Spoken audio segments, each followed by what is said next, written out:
Bonjour. Le gars profite de l'handicap de ma petite sœur, et je me fâche. Je ne trouve pas ce que je cherche, mais j'apprends qu'il boit et fume de l'herbe avec ses amis le week-end.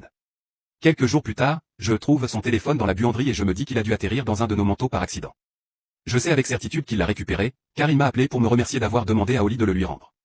Je n'avais toujours pas ce que je cherchais, alors je suis retourné à l'école, et j'ai utilisé ses précédents textos comme motif pour vérifier les caméras de vidéosurveillance pour toute activité suspecte. Il n'y avait rien de suspect selon les normes de l'école, mais il y avait quelque chose qui a attiré mon attention. C'était ma sœur, allant dans la salle de bain centrale de l'école, et lui allant dans la salle des garçons de la même salle de bain environ une minute plus tard. Les salles de bain sont séparées par un mur, mais il y a un placard de concierge qui s'ouvre sur les deux salles de bain et qui est complètement dans la zone aveugle de quiconque entre dans les salles de bain, sans parler des caméras de vidéosurveillance. À ce moment-là, j'ai commencé à soupçonner que quelque chose se passait entre eux dans cette salle de bain. C'était la seule avec un placard comme ça, et si ma mémoire est bonne, le placard n'avait pas de serrure appropriée. Il se fermait simplement de l'extérieur des deux côtés. Maintenant que je soupçonnais quelque chose, j'ai confronté Oli à ce sujet. Elle s'est effondrée en larmes, et après 15 minutes de consolation, elle m'a signé en tremblant quelque chose qui a fait bouillir mon sang. Apparemment, c'était bien pire que ce à quoi je m'attendais. J'avais pensé qu'il était entré là pour se droguer ou autre chose, puisque Deio était le genre de type à faire ce genre de choses. Il s'avère que, selon Oli, il l'a amenée là un jour, a fermé les portes, l'a maintenue et l'a violée.